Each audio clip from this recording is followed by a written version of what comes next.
Stonehenge, Britain's wonder of the world.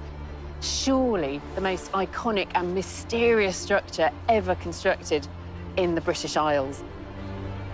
For generations, people have argued over its origin, its meaning, and its purpose.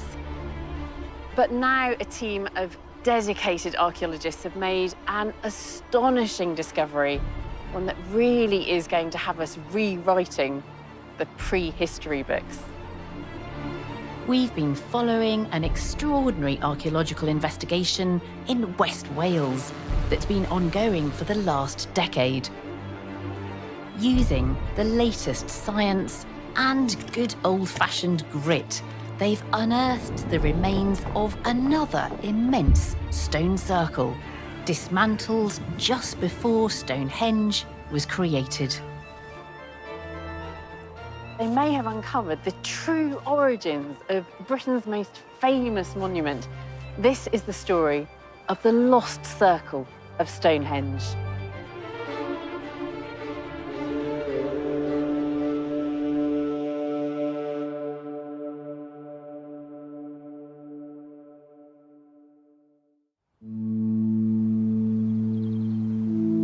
On the high plateau of Salisbury Plain stands Stonehenge, the most iconic prehistoric monument in Europe, built thousands of years ago by Stone Age people, whose story is now long forgotten.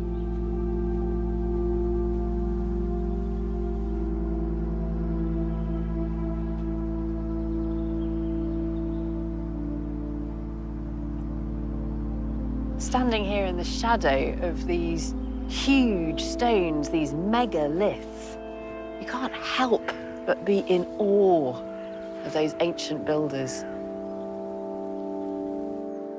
Like so many people, I've long been entranced by the magic and the mystery of Stonehenge.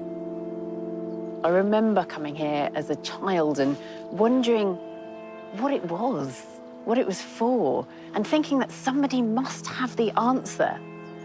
And then realizing that actually that mystery has carried on, and archaeologists have spent whole lifetimes trying to get to the bottom of it.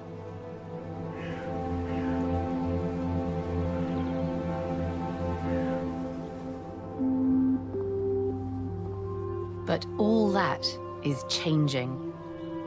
Archaeologist Mike Pearson leads a team that has been transforming our understanding of these ancient stones.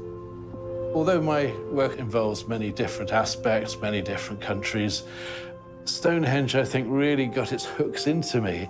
As an archaeologist, you can't not be interested in Stonehenge.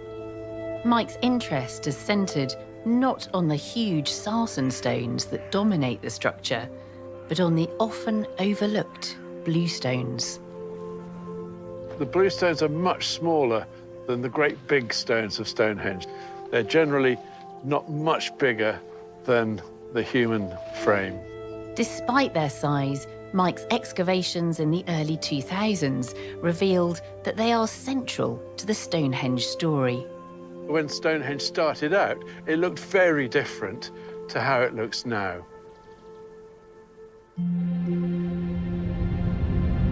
The monument we see today dates to around 2500 BC. But Mike's team confirmed the existence of numerous empty stone holes, evidence that the stones have been rearranged multiple times. The original configuration, dating from around 3000 BC, was an enormous circle made entirely of bluestones. So this was a major surprise. We'd always thought that the first Stonehenge was just a monument of earth, a ditch and a bank, but it had actually been a stone monument right from the beginning. The bluestones were the original Stonehenge. For Mike, this revelation was the start of a new quest. To understand Stonehenge, the secret is in the bluestones, to find out where they came from and why. There is an ancient myth about Stonehenge, first recorded in the Middle Ages. It tells of the wizard Merlin, who led men far to the west, to Ireland, to the land of giants, where he found the stones and, using his magical powers, transported them to England. The Merlin myth is clearly fantastical, but myths can contain within them a grain of truth, a fact that's been passed down through generations and become embroidered and embellished over time. So within this tale of wizards and giants and magical stones, could there be a foundation in actual history? There is something about the bluestones that sets them apart. Because these bluestones are different to their larger companions, the Sarsens. And the reason for that difference is that they are not from round here. The bluestones actually come from the far west. It's not Ireland, but it's almost there. It's West Wales. A century ago, archaeologists realised that the bluestone rock originated in the Preseli Hills of Pembrokeshire, almost 150 miles west of Salisbury Plain. To understand why Stonehenge was built with stones from so far away, Mike headed to the Preseli Hills on a search for their birthplace. Little did he know that he would discover something even more extraordinary. That the bluestones of Stonehenge originally formed an even more ancient, long-lost monument, and that their secret history would revolutionise our understanding of the origins of Stonehenge.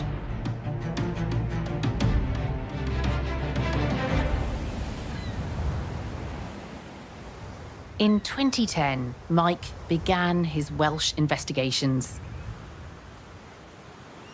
To get the answers he was looking for, Mike wanted to pinpoint the precise origin of the bluestones, the exact quarry where they were hewn from the rock. And that was going to be an enormous challenge because the Preseli Hills cover a vast area.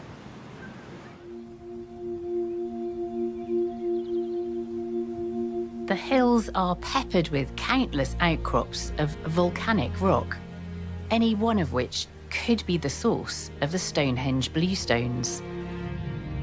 In the 20th century, based on visual similarities in the rocks, archaeologists had made a crude match with a couple of southern outcrops. But Mike wasn't convinced. To be sure he dug in the right place, he decided to call on the latest scientific techniques. Geologist Richard Bevins has mapped and sampled hundreds of Preseli outcrops. Each one is unique. Examining the rocks of this area, there are subtle differences. You have to have experienced a lot of exposure to spot the minor differences which become critical. Richard's database would be crucial, but it alone was not enough. Mike and Richard would turn to the latest advances in geochemistry, aided by Jane Evans. The idea that we might be able to use these methods to pin down the absolute origin, possibly, of some of these rocks was a fascinating challenge. I don't think that it's ever been used in the archaeological context before, so I think this was a first. Bluestone samples from both Stonehenge and the Preseli outcrops were pulverised, transformed into the finest sand, then panned like gold to separate out the minerals. We can look at the chemical compositions of small crystals for lots of different elements And then we can do a matching of those elements, almost like a fingerprint. A key fingerprint marker was zircon, nature's geological clock. Zircon is a very robust mineral that never gets affected by geological processes and is therefore very good for dating rocks. From the moment zircon is formed, the radioactive uranium atoms inside it decay at a steady rate into lead. By measuring the ratio of uranium to lead in a sample of rock, you can calculate its precise age, creating a unique signature. The results were game-changing. Using zircon and other markers, the previously identified southern outcrops were discounted, and 2 new outcrops took their place. That was a really exciting moment. What the geologists had discovered was not just that archaeologists and geologists had been looking in the wrong place for the best part of 100 years, but that here was somewhere where we could actually find the quarry where monoliths were extracted. The team had discovered the source of Stonehenge's bluestones. Reality was replacing myth. The archaeologists were getting closer to the true story of the original Stonehenge and its ancient builders.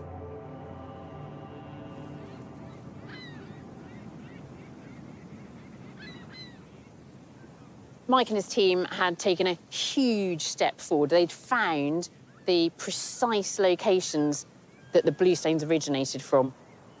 They'd found their X on the treasure map, and in fact more than one X, and now it was time to dig.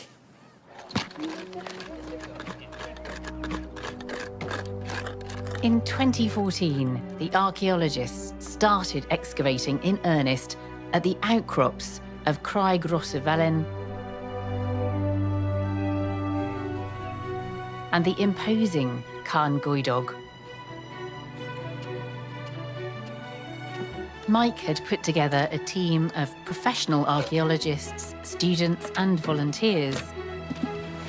And our camera team was there to document the highs and lows of this archaeological odyssey. We've got a date for 153, and it's everything above that. It wasn't long before they started to turn up evidence to confirm what the geology had indicated. Clear signs of quarrying out of bluestone pillars. In fact, some of the evidence was there in plain sight. What we've got here are pillars that have actually been detached, ready to go. One here, one there, and they're really like a pack of cards that have slipped. 1, 2, 3. Just here, we have a wedge mark where somebody has chiseled just at that point when these two were at the same height to actually split them off. And that must have been the moment when that fissure opened right up that this stone slid downwards. At the base of the outcrop, the team uncovered strangely positioned stones, looking very much like a bluestone pillar production line. These provide lots of pivot points so that you can actually swing and tip the pillar so the bluestone can then be balanced onto here, and then we've got one end on this trestle and another one on this one, and then you're poised to get the bluestone away and down to the valley. So how did the stones get to Salisbury Plain? The archaeologists who had placed the quarries on the southern slopes of the Preseli Hills thought that to avoid a trek over the high peaks, a sea route seemed most logical, with the stones travelling by boat for the majority of their journey east. There's been a lot of support for the sea transport theory. The difficulty is that at 3000 BC, we don't think that they had particularly sturdy boats that could hold these multi-ton stones, 2 or 3 tons. It's a very risky prospect indeed, to maneuver a large megalith over water. It was tried in 2000, a Millennium Project, and the stone sank within half a mile of leaving land. But Mike's new quarries were on the northern slopes of the hills, reigniting support for an alternative theory. I think that there's a much more plausible possibility that they took those stones as far as they could by land. There's a much more feasible land route from the north side, going around the Preselles, and then picking up the natural routeways that have been formed by the system of valleys in South Wales. It's actually the route taken by the modern A40 today. Dragging these stones, each the size and weight of a small car, almost 150 miles, seems a staggering feat for Stone Age people. So how did they do it?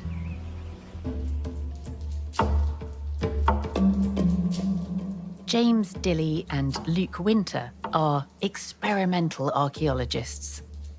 The Neolithic period has a very small amount of fragmentary evidence, and what we can do with experimental archaeology is to start filling those gaps. They create and construct using materials and techniques available to Stone Age people. So the tools that we found in archaeology may appear simple. They're just rocks. Some are sharp, some are pointy. But actually, they've been very carefully made. They've selected raw materials that lend their characteristics to work really well.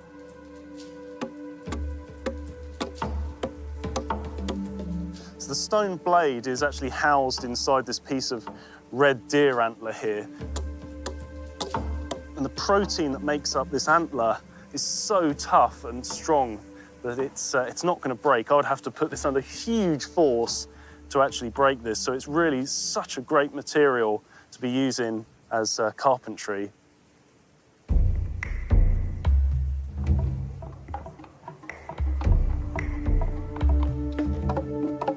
Here at the Ancient Technology Centre, they're experimenting with whether the bluestones could have been transported on a wooden sled.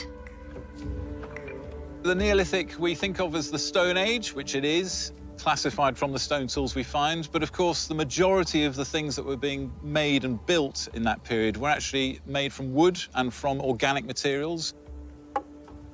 The stone we're fitting the cradle around today is about 1.2 tons, and the bluestones that came from Preseli, they range in size from around 1.2 to about 3.2 tons. So this is the smaller end of the scale for the bluestones. So this is called a tusk tenon joint.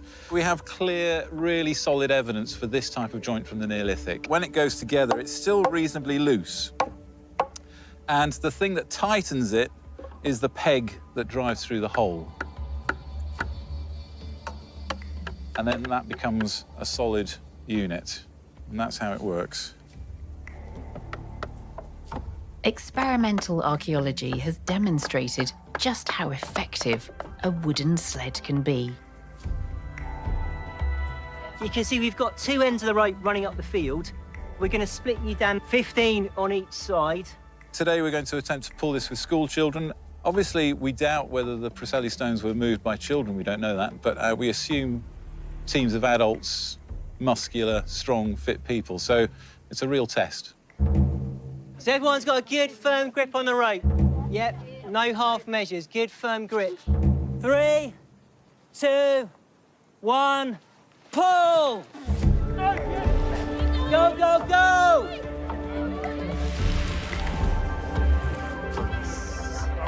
Go, go, go! Someone tell us when to stop.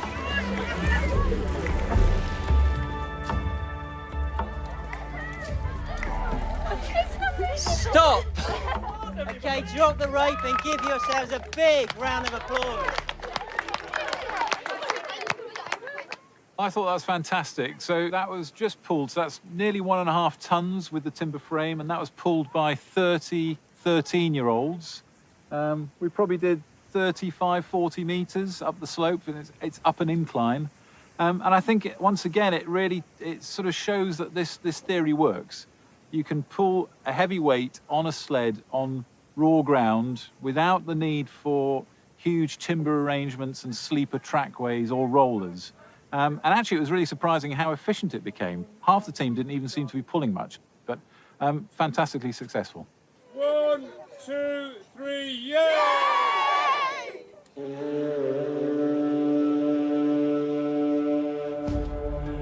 The quarry excavations have revealed the techniques and ingenuity of these Neolithic people, and experimental archaeology has shown how the multi-ton bluestones could have been transported over land. But back at the quarries, the archaeologists also unearthed a puzzle, sparked by the charred remains of a Neolithic snack. At the Craig Rosivellin quarry, the team excavated hazelnut shells from around a Stone Age fire pit.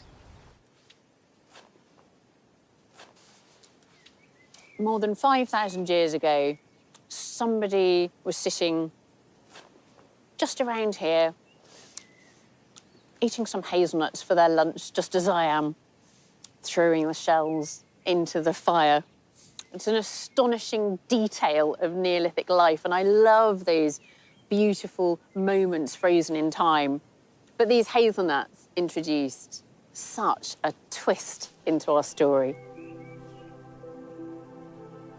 The charred hazelnut shells were gathered up and radiocarbon dated, and the results caused a stir. The hazelnuts had been burned around 3,300 BC, suggesting the bluestones had been quarried almost 4 centuries before Stonehenge was constructed. That leaves us with a mystery, because where did they go? Did it take them 400 years to haul those stones to Stonehenge? I suspect not. I think that there's another place, maybe close by, that these stones were initially destined for. Could the Stonehenge Bluestone Circle have originally stood in Wales? The Merlin myth tells not just of stones, but of an existing stone circle in the West, a monument called the Giant's Dance. Perhaps there was more than one grain of truth in the legend. Did the Giant's Dance once stand in the Preseli Hills? After all, this is a land of giants, a land of megaliths. This is a dolmen, the Pentra Ivan dolmen. It's all that remains of what was once a tomb. And at the heart of it is this enormous capstone that I'm slightly nervous about standing underneath, because that is 16 tons of stone balanced on 3 uprights. They're narrow at the top. You've got that huge weight of stone lifted up and then just held up there in this beautifully simplistic way at those 3 points of contact. And this is very early. This dates to centuries before Stonehenge. And what we can see is that the people here in Preseli, the Neolithic people here, had some engineering skills. I mean, this is impressive even by modern standards, isn't it?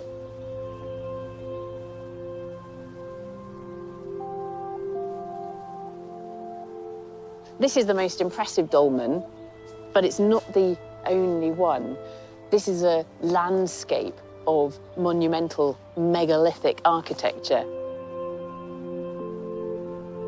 There have long been signs that the Neolithic people of the West were skilled stonemasons.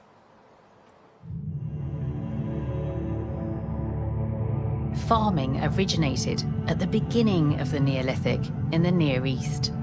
Archaeological and now genetic studies show how farmers spread west across Europe, around the coasts and along major rivers. These 2 routes are reflected in the DNA of the first farmers arriving in Britain around 4000 BC.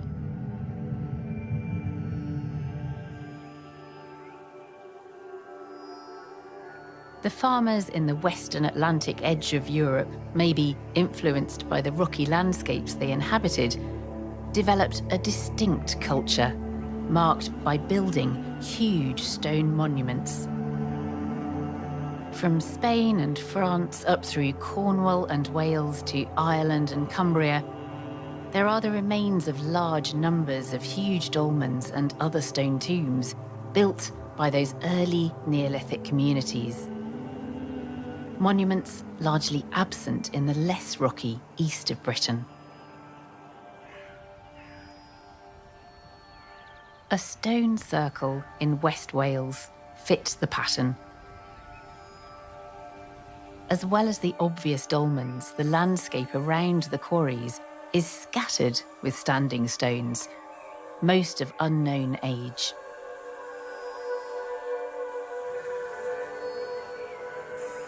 But there was no obvious place for Mike to start his new search. How on earth would we find not just a stone circle, but a stone circle that had been taken down? In other words, we were looking for something that would no longer exist above ground. And that's a big ask. That's a real needle in a haystack. And for a long time, I thought, what are the chances? Very, very slim. To see the invisible, Mike once again turned to the latest technology. Aerial photographs were studied, and aerial photogrammetry was employed to map sites of interest. From the photos, 3D models could be created, revealing hidden features in the Preseli landscape. Promising sites could then be investigated by the geophysics team. They employed ground-penetrating radar alongside magnetometry, picking up tiny magnetic traces in the soil left by the heat of ancient hearths. It's a fantastic technique because it enables us to cover these very large areas quite quickly, and it can identify if there are actually monuments or maybe houses, ditches, pits, etc., that are often associated with the prehistoric archaeology we're looking for. Among the scattered standing stones, they were looking hard for traces of a circular monument, something that could have been the original bluestone circle. The data suggested many promising sites, but one stood out in a field called Pensarn. It's a low mound, but it could be a prehistoric monument. And from that period of the Neolithic, we know that some of these mounds had surrounds of standing stones. Now, of course, we're a stone's throw in that direction from the main bluestone quarry. We're a stone's throw from the smaller one. So this is the perfect position. So who knows what we're about to find there. Encouraged by the scans, the search for the lost circle began. Stone circles are generally quite easy to find. They've got whacking great stones in them. What we are looking for is the depressions and the hollows that were left by the removal of the stones. But also, don't just find a hole in the ground, you have to find a hole with evidence of a stone being removed. So we're looking for pits of a certain sort of size in a certain formation with certain characteristics. And it's not easy. I think this could work, isn't it? Yeah? But it seemed their luck was in, just below the surface, stone holes. We're looking at features, they're the size of the bluestone holes at Stonehenge. And then there was more. So what Lisa's just uncovered is that we have a pit for a stone, a standing stone. It's got a packing in it, but totally unexpected, it's got the broken off stump of the bluestone sitting in it.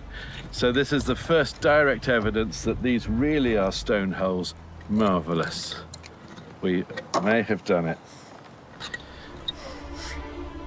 And that wasn't all. In a nearby field, the geophysics team made a new discovery. What we found here is something very exciting. We've got these big rings within the data sets, and what we think they might be related to are circular enclosures, some of which are quite large, up to 40 metres across. This could be not just one, but a whole complex of small stone circles.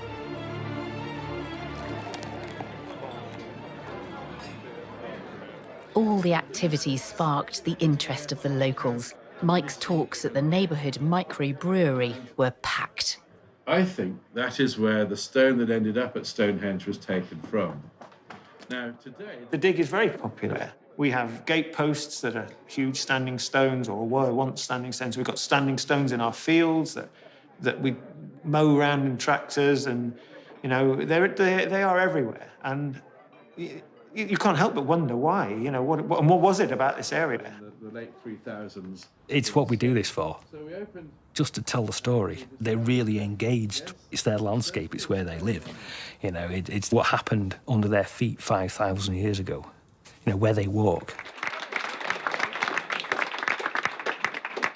We came up with a new IPA, which is now one of our core beers. We thought we would call it Hammerstone IPA. So could you guess who the image is based on? The team were on a high. But were they any closer to solving the mystery?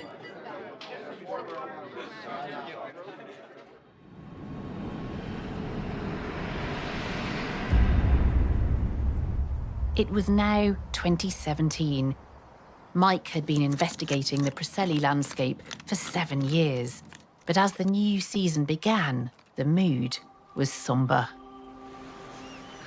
The digs were going badly. One by one, those new, promising sites were turning out to be duds. The elation of the previous year had been replaced by doubt. Radiocarbon dating had revealed the Pensarn Circle was in fact bluestone surrounds for a Bronze Age tomb, 1,000 years too late for Stonehenge. Their hopes now lay in the excavations of the new circles detected by Kate's geophysics team. But as the dig progressed, the likelihood that they were Neolithic was fading fast. The stone artifacts they found were uninspiring. Someone's thought, I can make that into an axe. Because the shape was already... Basically got, you know, what you might call trimming flakes taken off both directions to give it the crudest of edges. This is really scraping the barrel.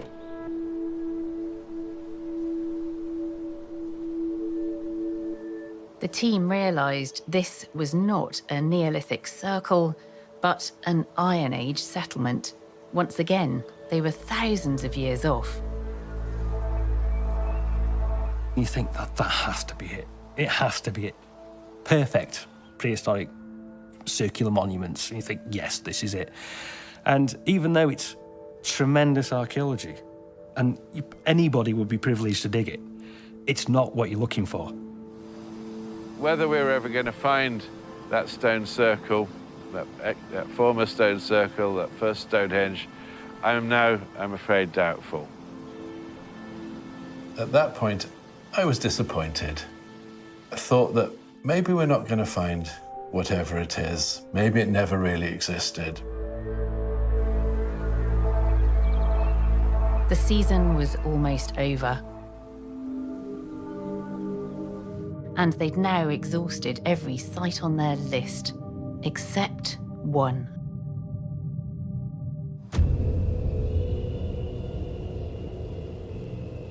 The team's last hope was an unpromising collection of 4 bluestones at a site called Wine Mound.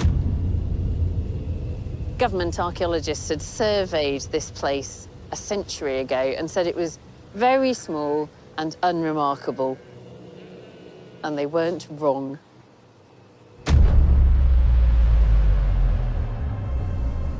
We'd given up, really, on Wine Mound because the geophysics hadn't really produced very much. Didn't pick up anything. No sign of other holes where stones might have once stood. but there's nowhere else to look. The team decided to give it one last go, with spades and shovels, working blind, and the weather didn't help. It is fairly extreme archaeology. The weather isn't fantastic. We are bailing water out of holes which will eventually again fill with rain. I got sent to Wine as a bit of a forlorn hope. It's wet, it's exposed, the wind never stops up there. The students were rebellious, and we were all very tired. We didn't expect to find anything, but you can't just chuck the job in. This is terrible, the weather's bad, let's go home. You have to excavate it. Sending Dave up the top of the hill to Wine Mound was the last throw of the dice. It was last chance saloon. But I'm glad we did, because it changed everything.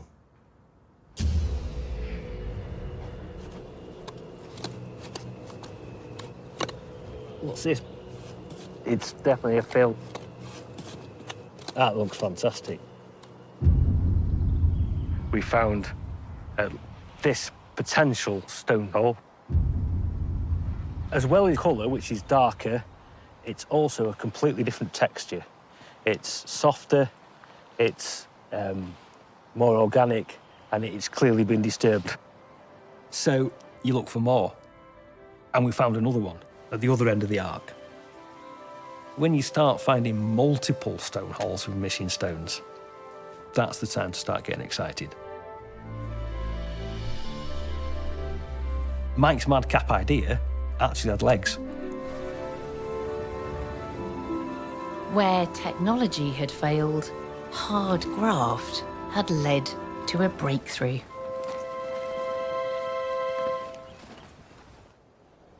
But there was more to be done. The following year, the team concentrated all their resources at Wine Mound. With the geophysical techniques useless in this marshy ground, finding the holes relied on experienced eyes and ears.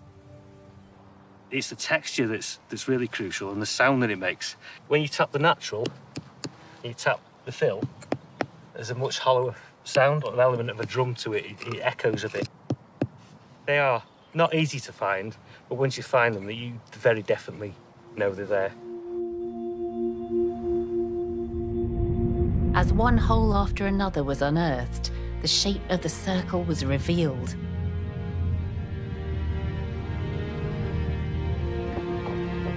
And its dimensions got the team excited.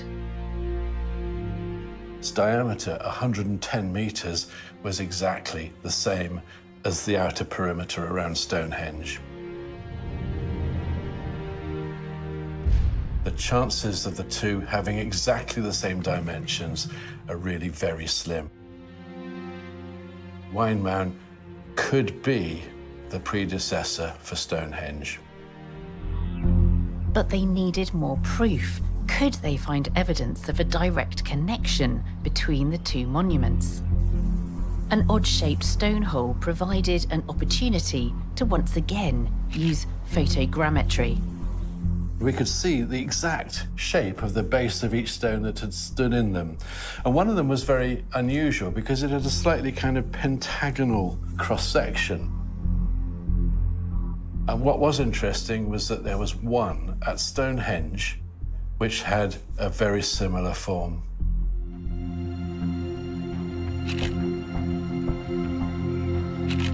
Could they match the shape of the Wine Mound hole to the stone at Stonehenge? It fitted like a key in a lock. But this evidence alone was not conclusive. They still didn't know when the circle was constructed. Was it really Neolithic, built before Stonehenge? The acidic soil had destroyed almost all organic matter that could otherwise have been radiocarbon dated.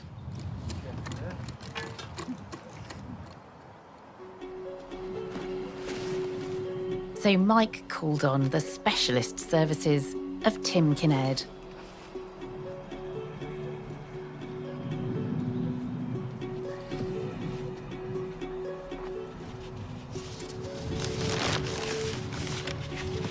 So we've got the section covered now. So I've covered it in the black cover. So I'm going to go back under now. I'm going to clean back an additional 10 centimetres so that I can go in and start to sample. Tim digs not for physical objects, but for soil itself, containing memories of ancient sunlight. You can actually date sediments by measuring the remnant energy in the grains of quartz in that sediment since they were last exposed to light.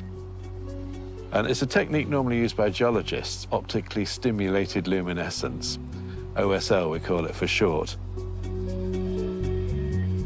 He has to collect the samples under darkness so he can be absolutely sure that the quartz grains within his block of soil have not been affected by light. They hoped these samples of ancient soil would reveal when the stones were originally set in place. When bombarded by lasers in a lab, trapped electrons are released, revealing when the sample was last lit by ancient sunlight. But the analysis would take months. Until then, the team had to wait. The previous digs had all looked promising until the dates came in and they were way out. So would the same fate befall the team's last chance? Everything hinged on that OSL result.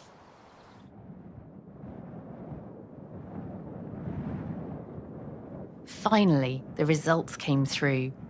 The OSL data gave a likely construction date of around 3,300 BC. It was perfect. Well, that was a pretty good moment. We had dated the thing, and we knew that it was shortly before Stonehenge.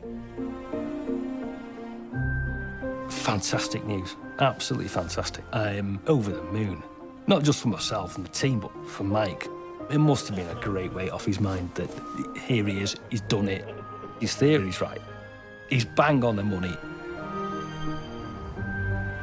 Stonehenge's secret history had been revealed.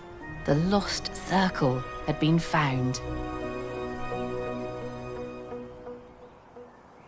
This brand new discovery by Mike and his team is phenomenal. Against the odds, they've managed to unearth a 5,000-year-old stone circle, one of the largest in Britain. And what it shows us is that the origins of Stonehenge are more intriguing and complex than we've ever imagined.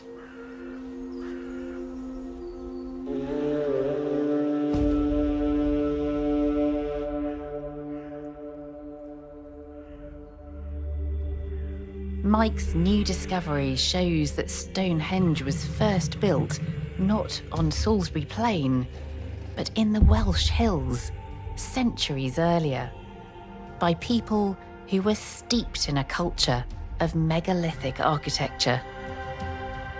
But what was it for? We can only speculate. Mike's theory is that it was a place to venerate the dead. Everything we've been learning about the megalithic monuments is that they represented, or even were considered to be, the ancestors. Whether they were components of tombs, whether they were single standing stones or stone circles. Stone is permanent, like the ancestors. Mike believes it was not just a site for remembering the dead, but a marker of time. He calls in archaeoastronomer Clive Ruggles to examine the site. Well, this is a total station, but what I'm using it for here is for measuring the azimuth of the sun, the bearing of the sun in the sky. we can work out where all the astronomical bodies, the sun or the moon or whatever we're interested in, rise and set and would have risen and set in the past. Mike's theory is that Neolithic people aligned the circle to key times of the year linked to the position of the sun, the solstices. They are the turning points of the year. So from the deep gloom of midwinter, the knowledge that actually the land will become warm and fertile again, and equally midsummer is the peak of that fertility, and that it too is about to change as the days become shorter. So it's actually the movement of the sun. It's something that is utterly permanent and eternal, like the ancestors themselves. Where the sun rises will have changed over the last 5,000 years by about the diameter of the sun. So if we're looking where the sun rose on the longest day then would be about a sun's diameter further to the north than it does now. And when it rises at midwinter, about the same further to the south. So we can make that correction.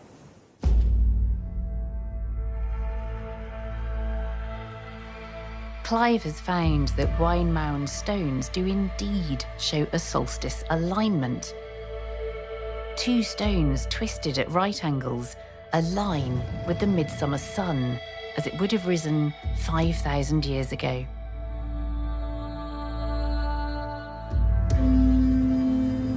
Wine Mound was clearly a hugely important cultural site for the Neolithic people of the Preseli Hills.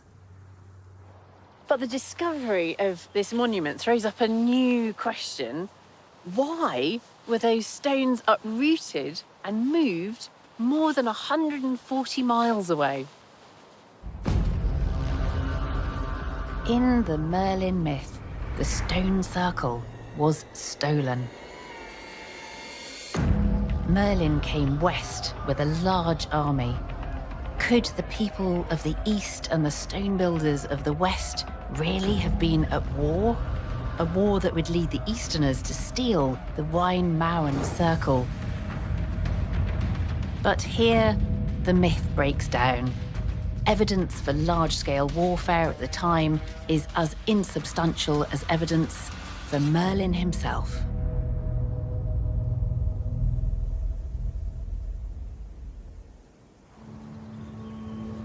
Instead, Wine Mound may have been part of a new revolution that was bringing communities together.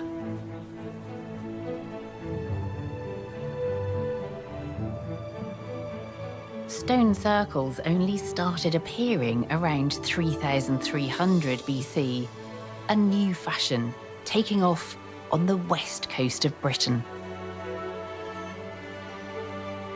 Wine Mound was in the forefront of this new monumental style, which Mike believes forms part of a greater cultural intertwining.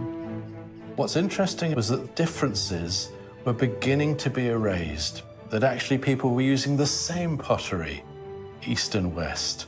They were building the same kinds of monuments, new circular forms like henges and stone circles in east and west.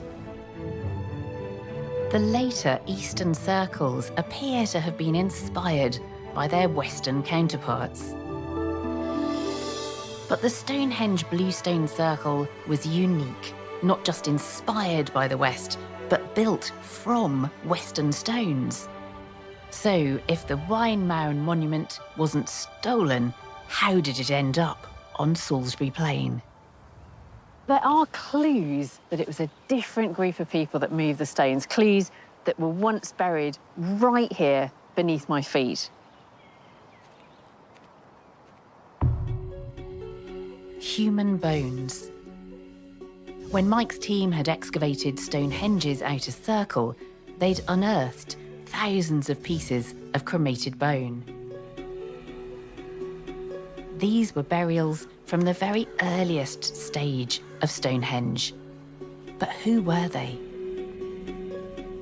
By analysing the strontium in human bones, archaeologists can determine where someone was living.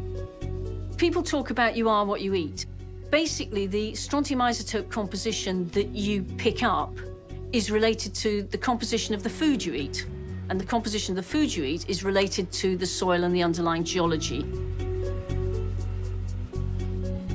When a team at Oxford University analysed the Stonehenge bones, they came up with a surprising result.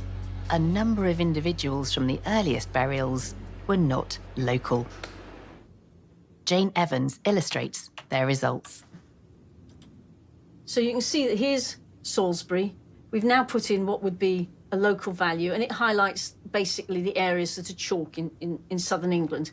So anybody with a value like that was probably certainly living there when that bone formed.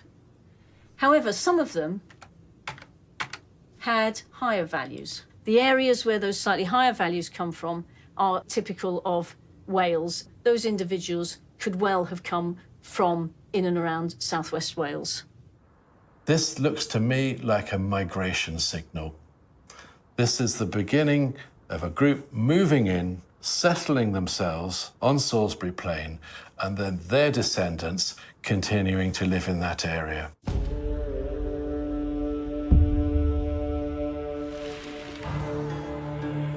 The bones at Stonehenge suggest that these stones weren't stolen, but may have been brought by a group of people who themselves were moving east.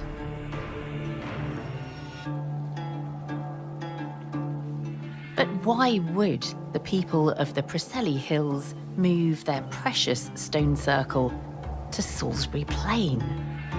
What was special about this place before Stonehenge was here?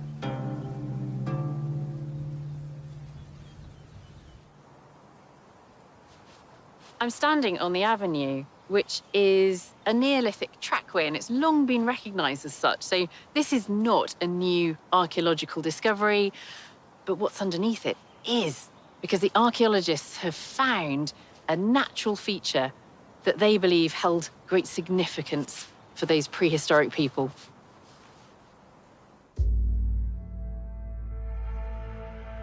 A series of glacial channels in the chalk stretching hundreds of metres. 5,000 years ago, they would have been visible and perfectly lined up with the solstice sun. Today's Stonehenge is clearly aligned with this natural feature, an orientation it inherited in turn from the original Bluestone Circle. So my guess is what we're looking at is people actually bringing their very identity, their ancestral identity with them to reposition themselves at one of the most important ceremonial complexes within Neolithic Britain. Around 3000 BC, people from the Preseli Hills may have been drawn to the Salisbury Plain sacred site because of its natural solstice alignments, bringing their stone monument with them, perhaps again to remember their own ancestors and to mark the yearly cycle of the sun. After the construction of the Bluestone Circle, this gathering place here on Salisbury Plain really took off. And over the next few hundred years, we enter the golden age of Stonehenge.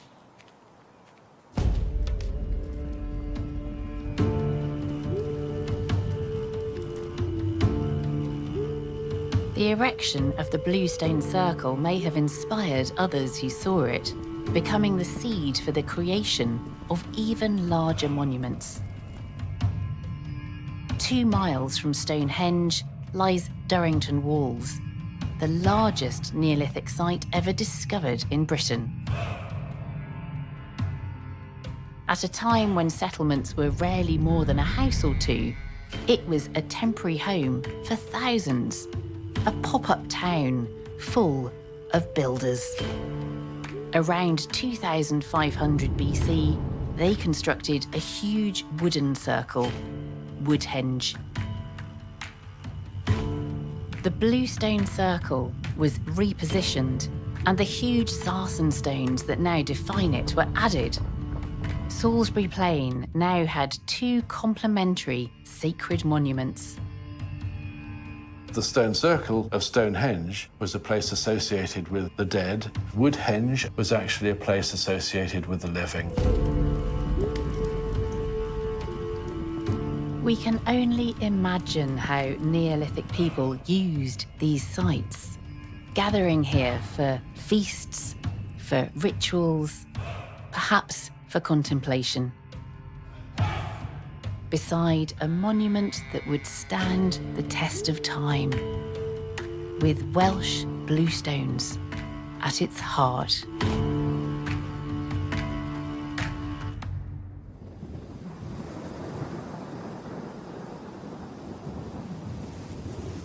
But we now know Stonehenge began with that lost stone circle in the Welsh hills, now rediscovered thanks to Mike's determination.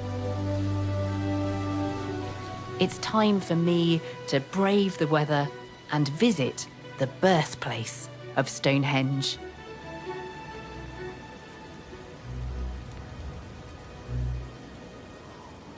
Oh, Mike, it's amazing to be here at Mount, and this is it. You've found the origin of Stonehenge. We have indeed. After all these years, you've been vindicated. Congratulations to you and all the team. Thanks. And as you can guess from the weather conditions, some of it's been quite hard work. Yeah. It is a real breakthrough. This is the most interesting new information about Stonehenge that I think has emerged during my lifetime.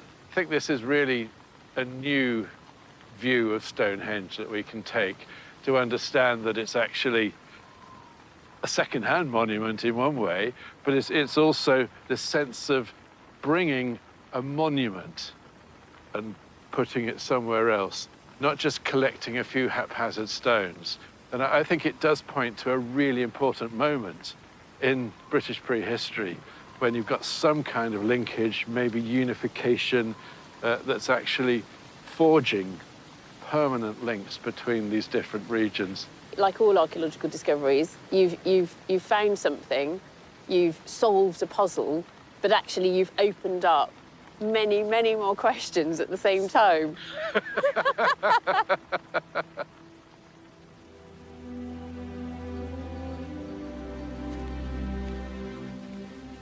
What's been discovered here on this hillside in West Wales has transformed our understanding of a distant age. We've seen evidence for a complex belief system and of connections between communities widely separated in the landscape. And then those beliefs and those connections are expressed in the creation of a stone circle, which is then dismantled and recreated. We knew the bluestones came from Pembrokeshire, but we never knew why they were so special. We've gained an entirely new understanding of the inception of Stonehenge.